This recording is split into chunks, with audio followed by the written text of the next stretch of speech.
शेगाव तालुक्यातील 2 तलाठ्यांनी रेती वाहतूक करणारी वाहनं कारवाई न करता सोडून देण्याकरता 50,000 रुपयांच्या लाचेची मागणी केली होती। फिर्यादीनं या प्रकरणी एसीबीकडे तक्रार दाखल केली। एसीबीनं लाचखोरांना रंगेहात अटक केली। या कारवाईनं महसूल विभागात खळबळ उडाली आहे। फिर्यादीचा चुलत भाऊ यांची एक जेसीबी आणि एक टिप्पर तसंच इतर नातेवाईकांचे एक टिप्पर अशी 3 वाहनं गौण खनिजाची वाहतूक करत असतात।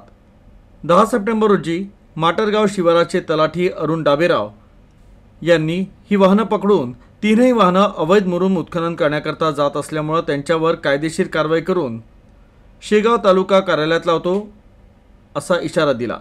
जर वाहनं सोडून द्यायची असतील तर त्याकरता 50,000 रुपये द्या अशी मागणी तक्रारदाराकडे केली। तक्रारदारांनी 19,000 रुपये तलाठी डाबेराव यांना दिले तर उर्वरित 31,000 रुपये आणून देतो असं सांगितलं। मात्र याची अँटी करप्शन ब्युरोकडे तक्रार नोंदवली। एसीबीनं सापळा रचला आणि आरोपी अरुण डाबेराव यांना तडजोडी अंती 20,000 रुपये घेताना रंगेहात अटक केली।